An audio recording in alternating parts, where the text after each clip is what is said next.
Buenas tardes, bienvenidos a todos a nuestro estudio de este miércoles. Hoy estaremos viendo el capítulo 24 y capítulo 25 del libro de Mateo. Am, es un pasaje bastante profundo y creo que resuena con lo que está pasando hoy en día. Hay muchas cosas que están pasando a nuestro alrededor que quizás nos llamen la atención acerca de este pasaje, cual estaremos viendo. Vamos a tratar de ver lo más importante de este capítulo 24 y luego el capítulo 25. Am, pero quiero que abras tu corazón y espero que hayas estudiado y leído por tu cuenta estos capítulos, porque es bastante amplio lo que Jesús dijo, especialmente en el capítulo 24. Habla acerca de los tiempos finales y acerca de las señales de su venida, por lo cual quizás no vamos a tocar versículo por versículo, pero las partes más importantes que creo que serán de beneficio para nosotros hoy. Así que toma tu Biblia, capítulo 24 de Mateo.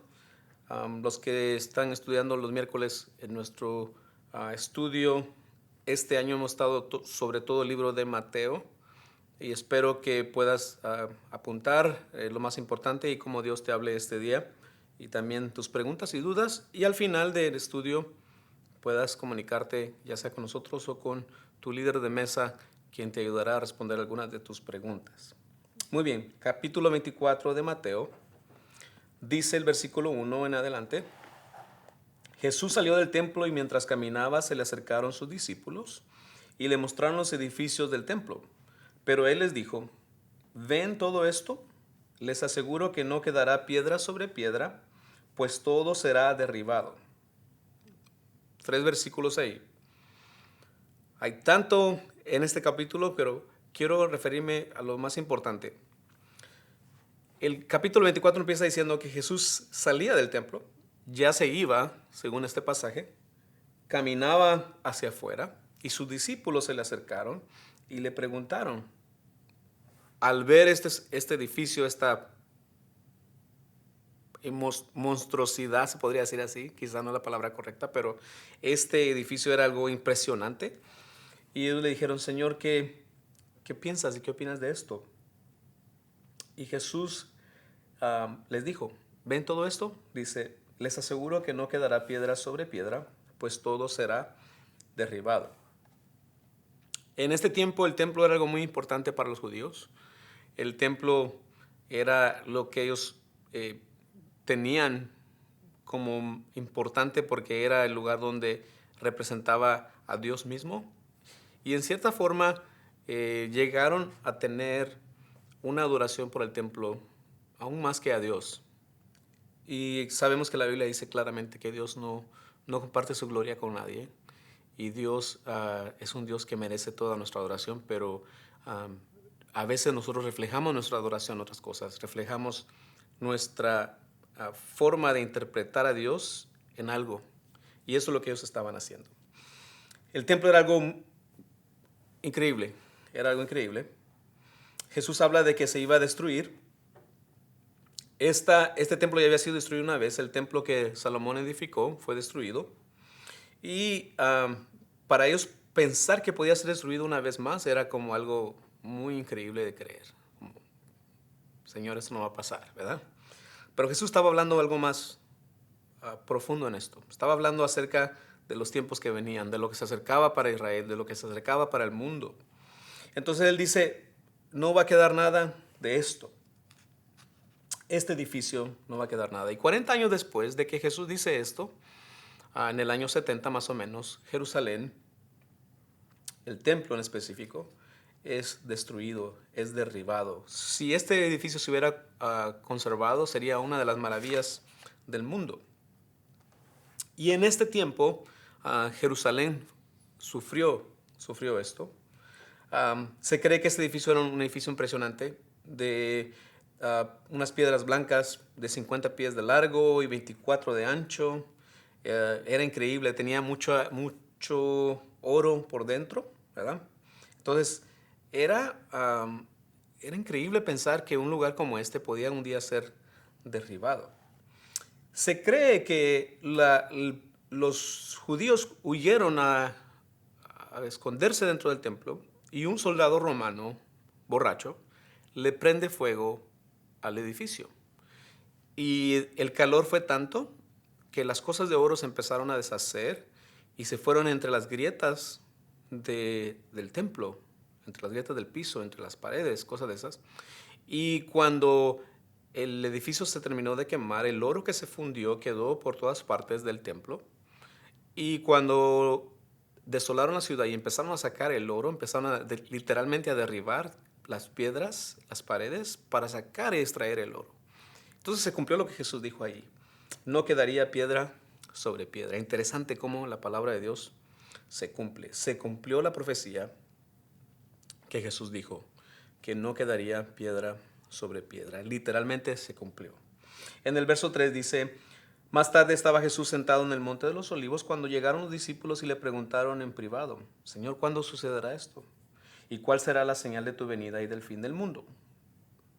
Verso 4: tengan cuidado de que nadie los engañe, les advirtió Jesús.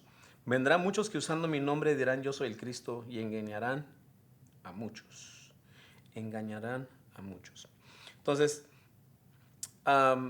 esta palabra que Jesús les dijo a los discípulos, no quedará piedra sobre piedra en el templo, los dejó en qué pensar. Cuando llegaron al templo de los olivos y se sentaron y Jesús se sienta a enseñarles, ellos quedaron atraídos por eso que Jesús dijo. Empiezan a decirle: Señor, ¿cuándo va a pasar esto? ¿Qué señal habrá de todo lo que está por pasar? Entonces Jesús empieza a hablarles y les empieza a advertir.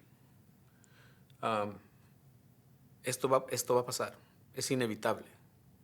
Entonces, muchos dicen que en esta pregunta de los discípulos: Señor, ¿cuándo sucederá esto? ¿Cuál señal habrá de tu venida y el fin del mundo? Muchos han interpretado que son dos preguntas y otros dicen que son tres en una. ¿Cuándo sucederá? ¿Cuál será la señal? ¿Y cuándo será el fin del mundo en realidad? ¿Verdad? Entonces, como quiera que se interprete, es correcto. Dos preguntas en una o tres preguntas en una. Está hablando de lo que estaba por pasar en Jerusalén, estaba hablando de la venida del Señor y estaba hablando de los tiempos finales en realidad. Entonces Jesús empieza a hablar de esto. Y dice el verso 6: ustedes oirán de guerras y de rumores de guerras, pero procuren no alarmarse, dice. Es necesario que esto suceda, pero todavía no será el fin. Se levantará nación contra nación y reino contra reino, habrá hambres y terremotos por todas partes. Todo esto será apenas el comienzo de dolores. Entonces, dice el verso 9, los entregarán a ustedes para que los persigan y los maten, y los odiarán todas las naciones por causa de mi nombre. En aquel tiempo muchos se apartarán de la fe, unos a otros se traicionarán y se odiarán, y surgirá un gran número de falsos profetas que engañarán a muchos.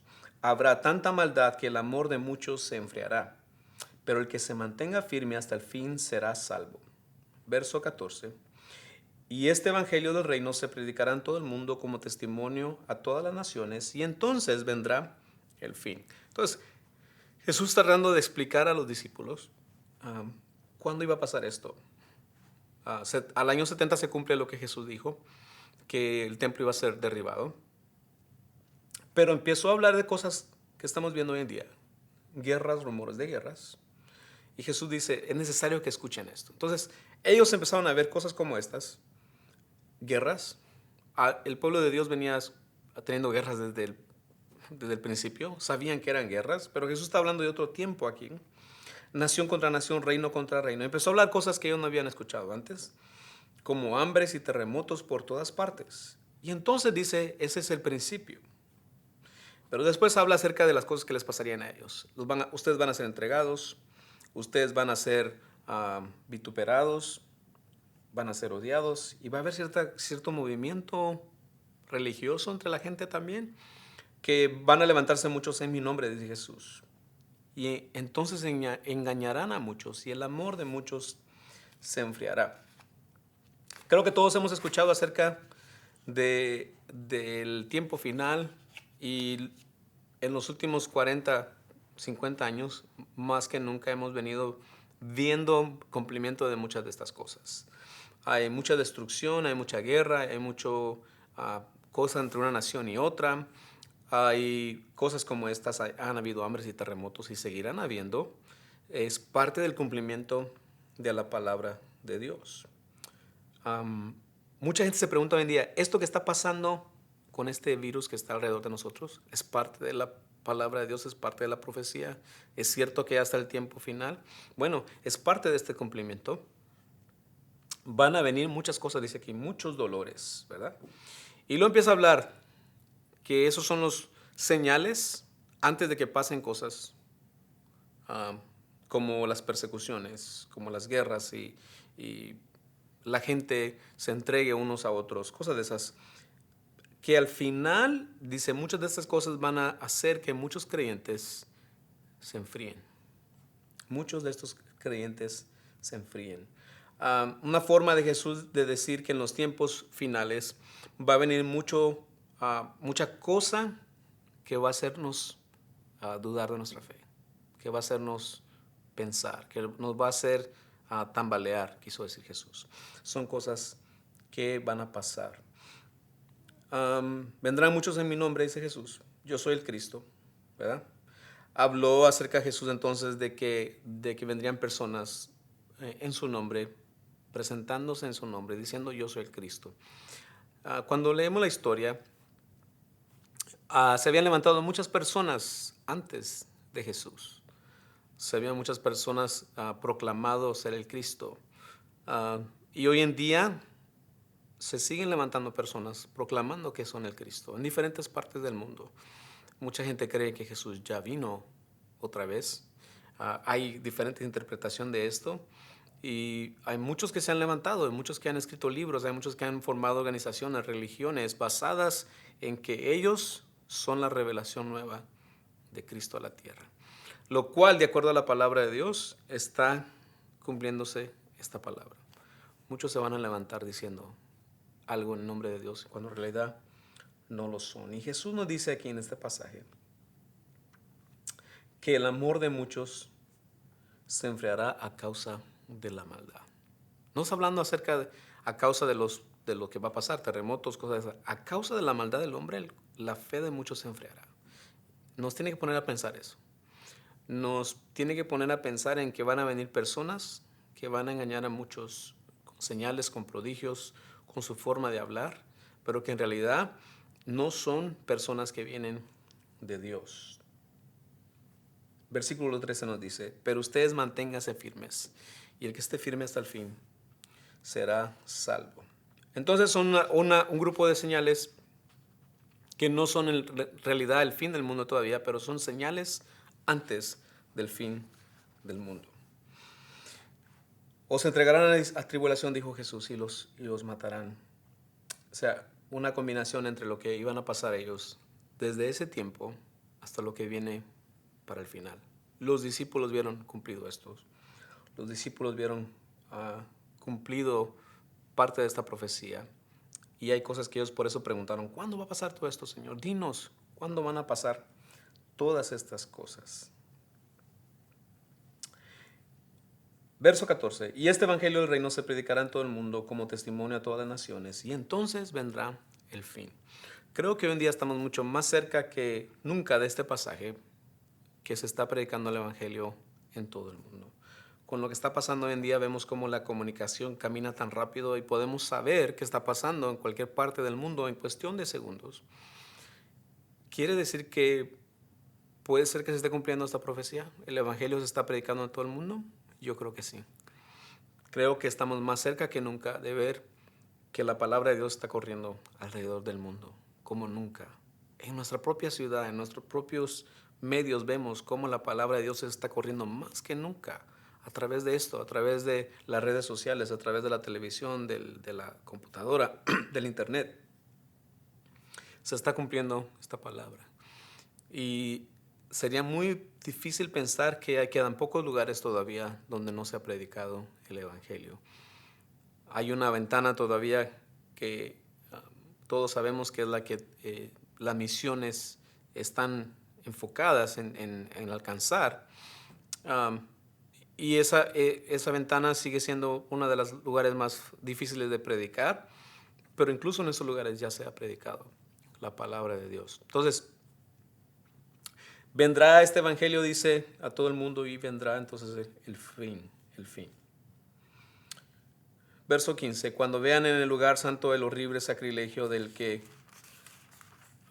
habló el profeta Daniel, el que lee lo entienda. Los que están en Judea huyan a las montañas y el que está en la azotea no baje a llevarse nada de su casa.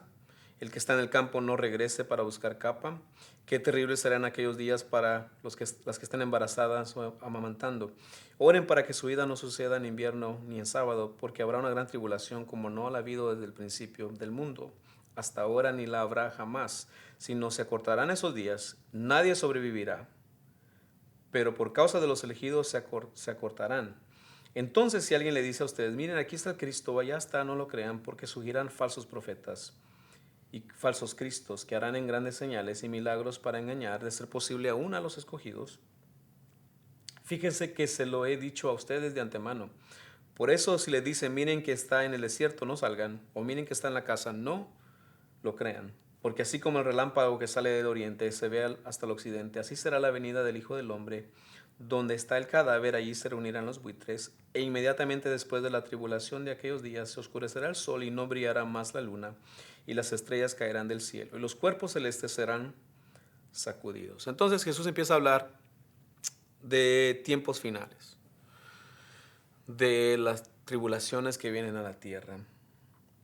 Y su énfasis era que los discípulos supieran, y nosotros como iglesia supiéramos, que van a venir personas en su nombre proclamando ser Cristo y no lo son.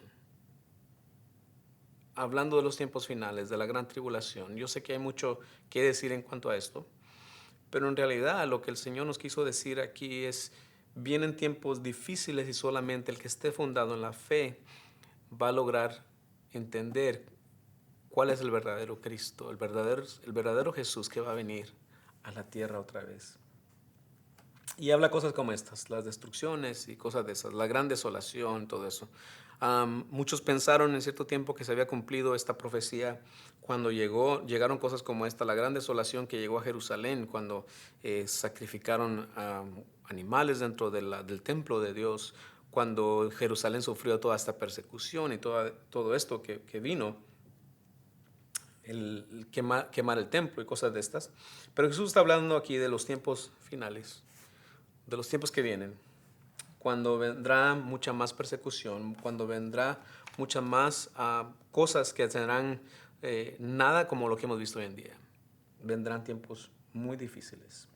Y el verso 30 dice, la señal del Hijo del Hombre aparecerá en el cielo y se angustiarán todas las razas de la tierra y verán al Hijo del Hombre venir sobre las nubes del cielo con poder y con gran gloria. Entonces, está hablando Jesús de los tiempos venideros. ¿Cuándo vendrá? ¿Cuándo será su venida, su regreso otra vez? Y habla ahí de que los ángeles tocarán la trompeta de los extremos de la tierra, ¿verdad? Jesús habla de la higuera y habla del tiempo de cómo florece la higuera, y muchos interpretaron de la generación de Israel, cuando Israel vuelve a resurgir como nación y cosas de esas. Son cumplimientos de toda la profecía. Y al final dice en el verso 35, el cielo y la tierra pasarán, pero mis palabras no pasarán. Entonces Jesús está diciendo, todo lo que le estoy diciendo es algo que es real, va a suceder. No hay escapatoria de esto, va a suceder todo lo que estoy diciendo. Entonces imaginémonos a los discípulos escuchando esto que Jesús está diciendo. Todas estas señales, todas estas cosas que van a pasar, cómo deben cuidarse, cómo deben mantenerse en Él. Y les viene la duda y dicen, Señor, pero ¿cuándo va a pasar esto? En el versículo 36, Señor, ¿cuándo va a pasar esto? Dinos, ¿cuándo? Faltan 5, faltan 10, faltan 100, faltan 1000 años. ¿Cuánto tiempo falta para todo esto? La misma pregunta que nos hacemos hoy en día nosotros. Señor, ¿cuánto tiempo falta para que vengas otra vez, para tu venida? Danos una señal, Señor. ¿Qué tiempo es? ¿Cuántos años nos quedan? Como iglesia quisiéramos tener una expectativa de cuántos años y decir, vamos a planear por los últimos 20 años, vamos a hacer lo mejor, vamos a hacer todo, pero en realidad no hay un tiempo exacto. La Biblia nos dice, Jesús dijo que no había un tiempo exacto, ni los ángeles ni Él, sino solamente el Padre sabe cuándo esto va a suceder, dice. Solamente el Padre sabe eso, dice en el versículo 36, y la venida del Hijo del Hombre será como en los tiempos de Noé, ¿verdad? Habla entonces la comparación como dándonos una clave diciendo, van a ser como los tiempos de Noé. La gente se casaba, la gente andaba en borracheras, la gente andaba en cosas de esas y no quisieron entrar a este pacto que Dios trajo, entrar al arca y ser salvos. Habla entonces acerca de su venida y cómo uno será tomado, dice, otro será dejado, uno estará en casa y el otro se quedará, cosas de estas. Hablando en cuanto a que va a ser un momento inesperado para todos. Y luego dice, si ustedes supieran cuando un ladrón llega a su casa, no se prepararían, ¿verdad? Está llamando nuestra atención a que puede ser en cualquier momento. La venida del Señor puede ser en cualquier momento. Y lo dice claramente en el versículo 44. Por eso ustedes deben estar preparados, porque el Hijo del Hombre vendrá cuando menos lo esperen. Y es una realidad. Jesús va a venir cuando menos nosotros lo esperemos. Cuando menos nosotros estemos pensando que va a venir, el Señor vendrá. Y en el versículo 45 dice que el Señor vendrá y espera que sus siervos sean prudentes y fieles. Dice, entonces el Señor pondrá a cargo a su siervo de todos sus bienes, ¿verdad? Dice, si alguien tiene este pensamiento, dice, mi amo va a tardar por llegar y no cuida entonces de su amo y de lo que él tiene, dice, ese será considerado un siervo malo e infiel, ¿verdad? Pero el siervo bueno, dice, estará preparado en todo tiempo. Y luego pasa el versículo 51, dice, ¿verdad? Que el Señor castigará, dice, a quienes tengan esta manera de pensar, ¿verdad? En cuanto entonces está hablando de que perderse la bendición de no estar listos cuando el Señor venga. Y el capítulo 25 entonces empieza a hablar con parábolas acerca de cómo estar preparados. Capítulo 24 entonces es demasiado extenso. Deberíamos tener muchas horas para explicar el capítulo 24 acerca de todas las señales y todo lo que el Señor habló. Hay muchas señales que se cumplieron ya y otras faltan por cumplirse. Pero en realidad, hermanos, el cumplimiento de la Escritura se va a dar. Se va a dar. Todas esas cosas que Jesús habló, guerras, hambres, pestes, terremotos, persecución en la iglesia, anticristos, cosas de esas, son parte del cumplimiento de la palabra de Dios. Se van a cumplir. Algunas ya se están cumpliendo y otras se terminarán de cumplir. ¿Cuándo vendrá el Señor? Nadie sabe. Pero sí sabemos que el Señor vendrá un día. Para nosotros nos queda entonces leer, estudiar la palabra de Dios y ponernos a pensar de que la venida del Señor está más cerca que nunca. 2000 años atrás, Jesús habló de esto. 2000 años atrás Jesús ya venía predicando y hablando de lo que iba a suceder. Entonces, estamos más cerca, estamos mucho más cerca de este tiempo. Entra entonces en el capítulo 25 y Jesús habla de que el reino de los cielos es como 10 vírgenes solteras que tomaron sus lámparas y salieron a recibir al novio. 5 de ellas eran insensatas y 5 prudentes. Las insensatas llevaron sus lámparas, pero no se abastecieron de aceite. En cambio, las prudentes llevaron vasijas con aceite junto con sus lámparas. Y como el novio tardaba, dice el verso 5, en llegar, a todas les dio sueño y se durmieron. Y a medianoche se oyó un grito, ahí viene el novio, salgan a recibirlo. Entonces las jóvenes se despertaron y se pusieron a preparar sus lámparas. Y las insensatas dijeron a las prudentes, denos un poco de su aceite porque nuestras lámparas se están apagando. No respondieron estas, porque así no va a alcanzar ni para nosotras ni para ustedes. Es mejor que vayan a los que venden aceite y compren para ustedes mismas. Pero mientras iban a comprar el aceite, llegó el novio y las jóvenes que estaban preparadas entraron con él al banquete de bodas. Y se cerró la puerta. Y después llegaron también las otras. Señor, Señor, suplicaban, ábrenos la puerta. No, no las conozco, respondió él. Por tanto, agregó Jesús, manténganse despiertos porque no saben ni el día ni la hora. Entonces, capítulo 25 es como un complemento a lo que dijo Jesús en el capítulo 24. ¿Cuándo van a suceder estas cosas? No sabemos. ¿Cómo deberíamos estar preparados? Deberíamos estar preparados como que va a venir hoy, como que va a pasar hoy día. Eso es lo que quiso decir Jesús con esto. Cuando leemos la historia y las costumbres de este tiempo, de cómo eran los noviazgos y cómo eran las bodas, se cree que La corte de la novia estaba lista y sabía por determinado tiempo que iba a casarse y se preparaban con ella y entonces todas estaban listas en un cuarto esperando el día que el novio llevara a la muchacha y prácticamente la tomara ese día, la sacara de la casa y se la llevara y la convirtiera en su esposa. Entonces la costumbre era estar todos juntos, todas estas muchachas, y esperar ese momento. Pero Jesús habló aquí de algo interesante. Dice que este grupo de vírgenes, unas se prepararon y las otras no. Unas tenían aceite y otras no tenían aceite. Quiere decir que en realidad unas sí estaban preparadas para esperar al novio y otras no. Lo tomaron como, bueno, va a llegar, va a pasar, pero no sabían cuándo. Y cuando llegó, no estuvieron listas.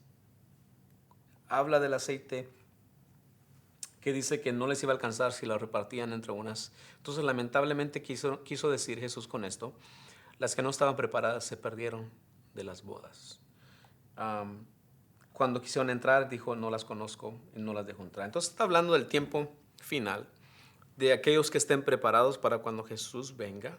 Otra vez, capítulo 24, las cosas que van a venir, y los que no estén preparados. Nuestra enseñanza, o lo que aprendemos hoy en día de esto, es que Jesús nos habla de estar preparados en todo tiempo.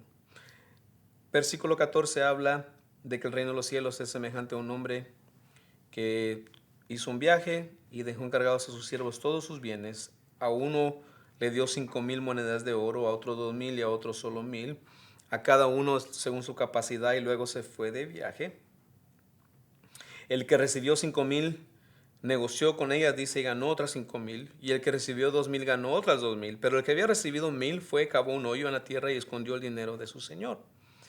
Cuando el amo regresa, dice, el que tenía 5,000 dijo, Señor, mira, aquí está los 5,000, gané 5,000 más. Y el Señor dice, hiciste bien, buen siervo, ¿verdad? En lo poco has sido fiel, te pondré a cargo de mucho más. Ven a compartir la felicidad con tu Señor. Luego el que él recibió 2,000, exactamente lo mismo. Señor, aquí están los 2,000 que me diste y aquí está lo que ha ganado. El Señor dijo exactamente lo mismo, fiel siervo. En lo poco has sido fiel y en lo mucho te pondré, dice el versículo 23. Pero luego llegó el que solamente tenía 1,000 monedas y dijo, Señor, yo sabía que este era un hombre duro, que cosecha donde no ha sembrado y que recoge donde no ha esparcido, así que tuve miedo y escondí el dinero en la tierra. Aquí está, Señor. Entonces, el Señor le dijo, siervo malo y perezoso, así que sabías que cosecho donde no he sembrado y recojo donde no he esparcido, pues debías de haber depositado mi dinero en el banco para que a mi regreso lo hubiera recibido con intereses. Jesús dice, quítenle las 1,000 monedas y dénselo al que tiene 10,000, porque a todo el que tiene se le dará más y tendrá en abundancia. Al que no tiene se le quitará hasta lo que tiene. Y a ese siervo inútil échenlo afuera a la oscuridad donde habrá llanto y rechinar de dientes. 100% aquí está hablando de lo que el Señor les confió a estos siervos y lo que Dios nos ha confiado a nosotros. Quiere decir que el Señor espera que nosotros hagamos algo con lo que nos dio. Estos siervos, 2 hicieron lo correcto, 1 tuvo miedo y lo escondió. Y la interpretación, hermanos, que hemos tenido de este pasaje es exactamente eso. ¿Qué estamos haciendo cuando con lo que el Señor nos ha dado? ¿Qué vamos a hacer con lo que Dios nos da? ¿Qué vamos a hacer con lo que tenemos?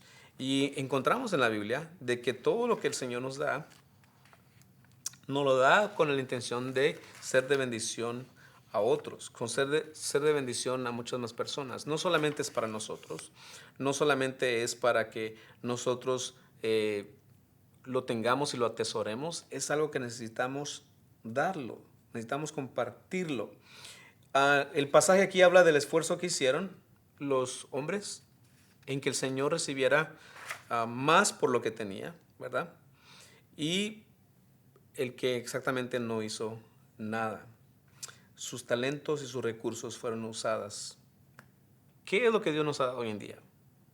Tiempo, dinero, habilidades, autoridad, cosas como estas. Hay cosas que Dios nos ha dado hoy en día a nosotros. No como habla este pasaje, no nos dio oro, no nos dio plata, no nos dio dinero, pero nos dio en realidad un talento, una habilidad, algo que podemos usar. En este tiempo estaba hablando de una moneda de oro, ¿verdad? Am, Más o menos se ha entendido que eh, eran miles de dólares hoy en día lo que estos hombres habían recibido, y en realidad estaban tratando de cumplir multiplicando el dinero de su amo. Entonces, a nuestra capacidad, hermanos, nosotros tenemos que hacer a nuestra capacidad conforme a lo que Dios nos da. ¿A algunos Dios les da más? Sí.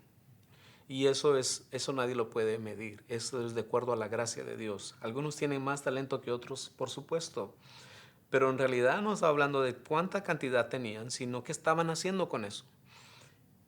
Estaban usando a su capacidad lo que Dios les había dado. Y el Señor dice al final, el que tiene más va a recibir lo que se le quitó a este que no lo usó bien, ¿verdad? Y es una aplicación bastante difícil de entender, cómo el Señor le quitó a uno para dárselo al que tenía más. Suena como algo ilógico. ¿Sería más lógico quitarle al que había ganado 5,000 y dárselo al que tenía menos? No, porque habla ahí que el Señor de esta propiedad era un hombre justo. Y estaba haciendo lo justo, hermanos. Nadie de nosotros va a recibir una recompensa injusta. Todos recibiremos una recompensa de acuerdo a lo que hemos hecho y lo que hagamos con lo que el Señor nos ha dado. Entonces este amo, pidió cuentas a sus siervos de su negocio, de su talento. Y ellos podemos decir entonces que también fueron prudentes, hicieron su trabajo, lo hicieron a una buena hora, tuvieron perseverancia de acuerdo a lo que leímos, ¿verdad? Hicieron su trabajo con éxito y estaban preparados para rendirle cuentas a su amo. Ahí está la clave de este pasaje. Lo hicieron en buen tiempo, lo hicieron con perseverancia, trajeron éxito de su trabajo y estaban listos para darle cuentas al Señor. Otra vez, referente a lo que dice el capítulo 24, deberemos estar preparados en todo tiempo para encontrar al Señor y para darle cuentas de lo que nos ha dado, de nuestros talentos, de lo que Él nos ha confiado, nuestras habilidades y sobre todo la capacidad que nos ha dado de compartir el Evangelio con otras personas. Todos entonces recibieron su recompensa. Y la recompensa aquí dice, siervo fiel, en lo poco fuiste fiel, en lo mucho te pondré. Reciben entonces alabanza de su amo, reciben una bendición futura y entonces son partícipes de lo que dice aquí, la gloria del Señor. Dios los hace partícipes de su gloria. Eso quiso decir. Y entonces, referente a nosotros es lo mismo. La Biblia habla de que los siervos fieles serán recompensados, serán alabados en los tiempos finales, recibirán la bendición futura de estar con el Señor y sobre todo que van a entrar a ser partícipes del gozo del Señor, participar de lo que Dios tiene. Hemos estado estudiando Mateo y hemos estudiado Efesios, cómo el Señor nos hizo partícipes de todo lo que Él es, coherederos con Cristo, de sus bendiciones también. Al final dice que el último es juzgado, ¿verdad? Es juzgado. ¿Por qué fue juzgado? Porque no hizo uso de lo que el Señor le dio. En primer lugar, no pensó, no tuvo el menor esfuerzo de hacer algo diferente para obtener éxito con lo que Dios le dio. No trabajó, lo enterró al quizás pensar que iba a tener fracaso, no sé. No pensó, no trabajó, ni siquiera lo intentó. Y al final entonces puso un montón de excusas. Señor, yo hice esto porque Señor, tuve temor. Nada de lo que él dijo le fue válido. Y entonces fue juzgado como tal. El Señor lo llamó malo y negligente. Le dijo, eres malo y negligente, sabes que siembro, como dice el pasaje, recojo donde no siembro o no esparcí, ¿verdad? Y dice, y esta es la recompensa que tendrás. Y lo manda a echar afuera, a la oscuridad, referente a los tiempos finales y el castigo eterno, ¿verdad? Que ninguno de nosotros quiere pensar en esto. Pero el Señor está hablando de que estas cosas van a pasar. Capítulo 31 habla de las ovejas y las cabras, que cuando el Señor vendrá, apartará a unos a un lado y a otros al otro, ¿verdad? Las ovejas a su derecha y las cabras a su izquierda. Entonces dice, versículo 34, entonces dirá el rey a los que estén a su derecha, vengan ustedes a quienes a quienes mi padre ha bendecido, reciban su herencia, el reino preparado para ustedes desde la creación del mundo. Porque tuve hambre y ustedes me dieron de comer, tuve sed y me dieron de beber, fui forastero y me dieron alojamiento, necesité ropa y me vistieron, estuve enfermo y me atendieron, estuve en la cárcel y me visitaron. Y ellos dijeron, Señor, ¿cuándo hicimos esto? Y el Señor les dijo, verso 40, les aseguro que todo lo que hicieron por uno de mis hermanos, aun por el más pequeño, lo hicieron por mí.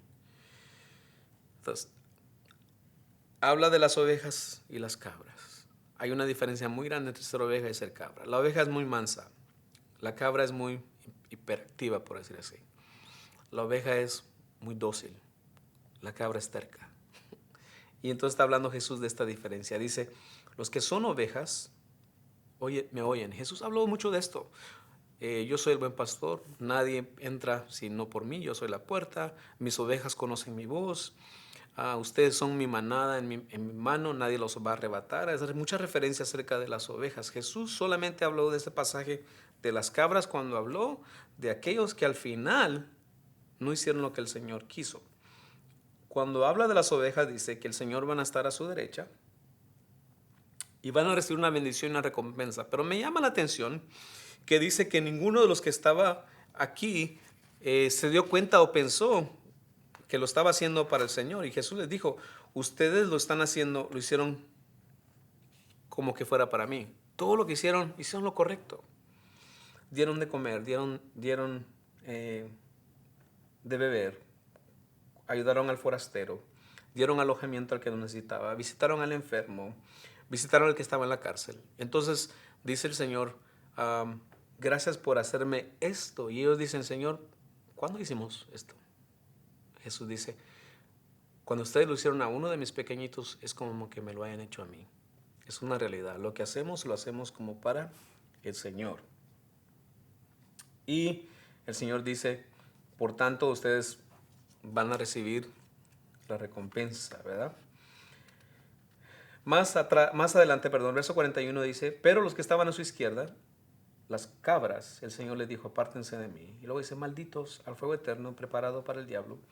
Y entonces dan una referencia a todo lo contrario. Ustedes hicieron todo lo contrario. No me dieron de comer, no me dieron de beber, no me visitaron, no hicieron estas cosas, no fueron a la cárcel a verme. Ellos dicen, Señor, pero ¿cuándo supimos de esto?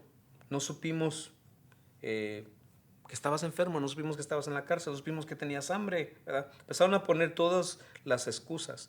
Jesús les da la misma respuesta. Si ustedes, cuando no lo hicieron por mis hermanos, por los más pequeños, dicen, no lo hicieron por mí. Entonces nos debe llamar la atención, hermano, este pasaje. Jesús nos llama la atención y dice que debemos hacer las cosas como que son para Él. Y es una realidad. Todo lo que hacemos lo hacemos para Él. Cuando cuidamos de alguien, estamos cuidando de Dios. Cuando estamos haciendo algo por las personas, Dios se agrada de eso, ¿verdad? Y al final termina diciendo el verso 46 que recibirán su recompensa. Otra vez, el castigo eterno. Y recibirán entonces el pago por sus faltas. Castigo eterno, habla de la vida eterna, ¿verdad? Jesús habló de esto, de los juicios finales. Jesús habló de los tiempos que venían. Y el propósito de cada una de estas enseñanzas era exactamente eso. Ustedes tienen que ser diferentes. Ustedes tienen que ser como yo soy. Ustedes tienen que cuidar de la gente como yo he cuidado de ellos. Efesios, que hemos estado leyendo, y hoy que estamos leyendo en Mateo, Mateo nos habla de la vida de Jesús. Y todo lo que Jesús hizo, cómo reflejamos su vida. Hemos estado hablando en el libro de Efesios, qué es la verdadera doctrina cristiana, y está hablando de eso exactamente, ser como Jesús es. Capítulo 24, capítulo 25 de Mateo. Tiempos finales, ¿se están cumpliendo? Se están cumpliendo al pie de la letra. Nos queda a nosotros cuidarnos, cumplir la palabra de Dios, tratar de hacer lo que Jesús dijo que hiciéramos y estar preparados sobre todas las cosas. Porque el Señor un día vendrá a pedir cuentas, a preguntarnos qué hicimos con lo que nos ha dado y también a pedirnos un día cuentas y a separar los que son de su rebaño y los que no lo son. Hermanos, esto nos debe de poner en qué pensar. Jesús viene pronto. Debemos prepararnos y debemos hacer las cosas como que el Señor viniera hoy mismo. Espero que Dios haya hablado a tu vida a través de esto y espero que te pongan en qué pensar. Con todo lo que está pasando, todas las cosas que vemos, todo lo que está alrededor de nosotros, sí hay muchas cosas que están pasando que son cumplimiento de la palabra de Dios y muchas cosas más se cumplirán. Pero nuestra esperanza debe estar en que nosotros hemos creído en su palabra y mientras estemos en su palabra y lo que Dios dice, no seremos movidos. Nada nos moverá de cumplir la voluntad del Señor si nos agarramos de su palabra y estamos viviendo en Él. Si dejamos que su Espíritu Santo viva en nosotros y nos guíe cada día a ser tal y como Él es. Jamás erraremos al blanco si hacemos esto. Yo espero que Dios haya hablado a tu vida. Es bastante información, bastante profundo esto, pero espero que tomes el tiempo para volverlo a leer y recapacitar en esto. Si tienes alguna duda, alguna pregunta, comunícate con tu líder de mesa o escríbenos, mándanos una pregunta, escríbenos a nuestro correo electrónico y pregúntanos algo que quizás quedó en duda de este pasaje que hemos leído. Que Dios te bendiga.